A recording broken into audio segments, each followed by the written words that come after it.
મોગરાથી લીમડાબારીનો road નું ખાતમુહૂર્ત આપણે કરીએ. ટૂંક સમયની અંદર ખસરાથી કિલ્લાબારી થી માંડીને અન્ય રસ્તા તમારા આપેશ્વર વિસ્તારની અંદર આપેશ્વરથી એકબીજા ફળિયાને જોડવાના. એના માટે લગભગ તમારા ડુંગરાળ વિસ્તારમાં જ ભારતીય જનતા પાર્ટીની સરકારમાં હજુ પણ 30 થી 35 થી 40 કરોડ રૂપિયાના ખાતમુહૂર્ત કરવાના 40 કરોડ રૂપિયાના ખાતમુહૂર્ત કરવાના બાકી.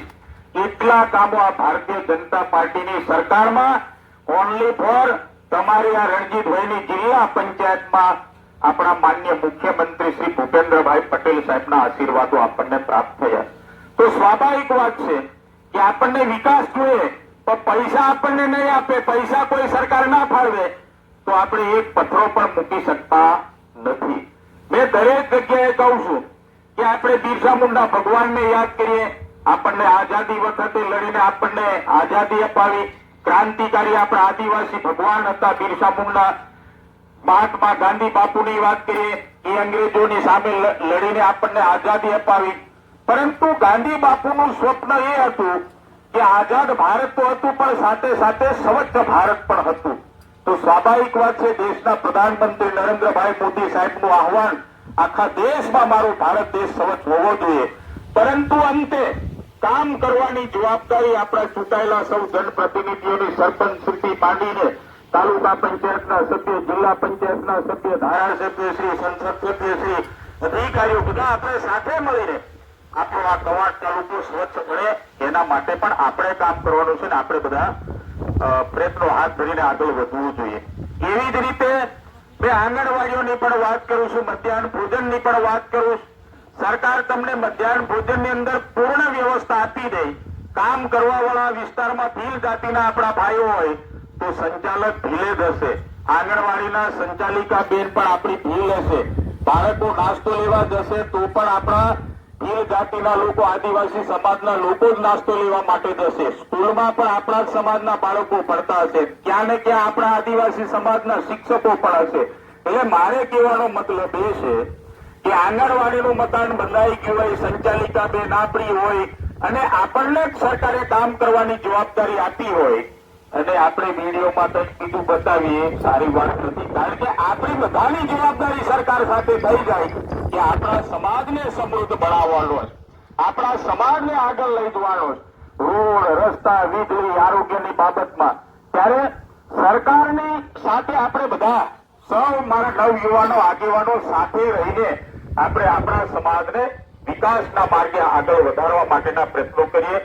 મેં વચ્ચે પણ મીડિયામાં જોયું કે ઝડુલીથી માંડીને કોટબી સુધીના રસ્તાની જે વિડીયોમાં પણ અપલોડ કરી એ વાત, સાથે સાથે ચર્ચાઓ વિસ્તારમાં થઈ, આ બધું જોયું. સ્વાભાવિક વાત છે, હું પણ એ રસ્તા ઉપર અમે પિન્ટુભાઈને જાતે સર્વે કરવા માટે આવ્યા હતા. એ સર્વે કરીને અમારા અધિકારીશ્રીઓ દરખાસ્ત પણ મોકલી છે.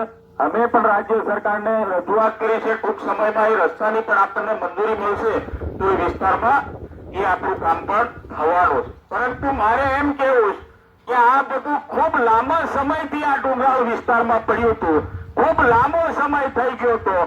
આગળની ભૂતકાળોની સરકારો અત્યારે જે આપણી સામે અવાજ ઉઠાવે છે એમને જો કરવું જ હતું તો સરકારો ત્યારે પણ હતી, દેશના વડાપ્રધાનો ત્યારે પણ હતા, રાજ્ય સરકારના મુખ્યમંત્રી ત્યારે પણ હતા, જિલ્લા પંચાયતના સભ્ય ત્યારે પણ હતા, ધારાસભ્યશ્રીઓ ત્યારે પણ હતા. શું કામ તમે તમારી સરકારની અંદર પૈસા લાવીને આ વિસ્તારનો વિકાસ કર્યો? એટલા માટે સૌને મારી વિનંતી છે કે કેન્દ્રમાં પણ ભારતીય જનતા પાર્ટીની સરકાર, દેશના પ્રધાનમંત્રી નરેન્દ્રભાઈ મોદી સાહેબનું નેતૃત્વ, રાજ્યમાં પણ ભારતીય જનતા પાર્ટીની સરકાર, રાજ્યના સન્માન્ય મુખ્યમંત્રી ભૂપેન્દ્રભાઈ પટેલ સાહેબનું નેતૃત્વ આપણને મળી રહ્યું. નીચે જિલ્લા પંચાયત, તાલુકા પંચાયત, ગ્રામ પંચાયત સુધી આપણે એકબીજા સહયોગી એક કડીથી એક કડી સાથે જોડાઈને આપણે જયારે આ વિસ્તારને વિકાસના પંથે આગળ લઈ જવા માટે જયારે પ્રયત્નો કરી રહ્યા ત્યારે મારે નવયુવાનોને ખાસ વિનંતી કે આપણે જ બધા તૈયાર થઈને આપણે જ આપણા સમાજને ઉભો કરવો પડશે, આપણા સમાજને સાચું માર્ગદર્શન આપીને આપણે જ આગળ વધવું પડશે. કારણ કે અહીંયા આપણે ડુંગરાળ વિસ્તારમાં જયારે અહીંની ભૌગોલિક પરિસ્થિતિ જયારે ડુંગરાળ વિસ્તારની ત્યારે આપણે બધા સૌ જાણીએ કે આપણે અનાજ પકવવું હોય તો ઓનલી ફોર આપણે ચોમાસા આધારિત જ આપણે ખેતી કરવી પડે એમ છે. આપણી પાસે ખેતી પણ ખૂબ ઓછી. એવા સમયમાં આપણે શિક્ષણ સાથે જોડાઈશું નહીં. આત્મનિર્ભર જેમ પડવાની ગામના મારા નવયુવાનો પોતે ગેરજનું કામ કરીને પોતે પૈસા કમાઈને પોતાના ઘરને સમૃદ્ધ બનાવવા માટે કામ કરી રહ્યા છે. એવી જ રીતે આપણે પણ વાયરમેનનું કામ, વેલ્ડરનું કામ, અન્ય વ્યવસાયલક્ષી કાર્યમાં જોડાઈને મારા નવયુવાનો પોતાના ઘરને સમૃદ્ધ બનાવવા માટે પ્રયત્નો કરે એવી તમારી પાસે આશા અને અપેક્ષા રાખું.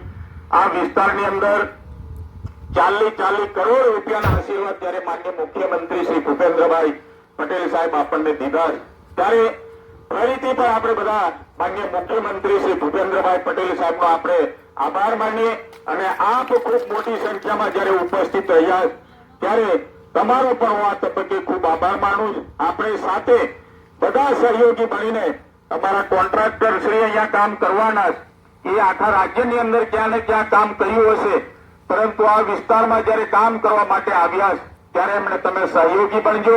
આ ગામના સરપંચ શ્રી બધા અમારા નવયુવાનો સાથે મળીને આ રસ્તો વહેલી તકે થઈ જાય અને આપણા લોકોને સુવિધા મળે એવી આશા અને અપેક્ષા આપણી પાસે રાખું છું.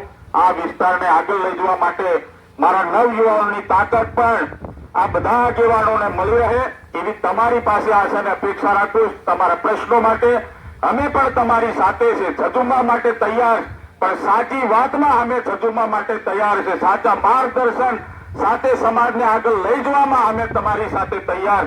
ત્યારે તમારો સાથ અને સહયોગ અમને કાયમ માટે મળતો રહે.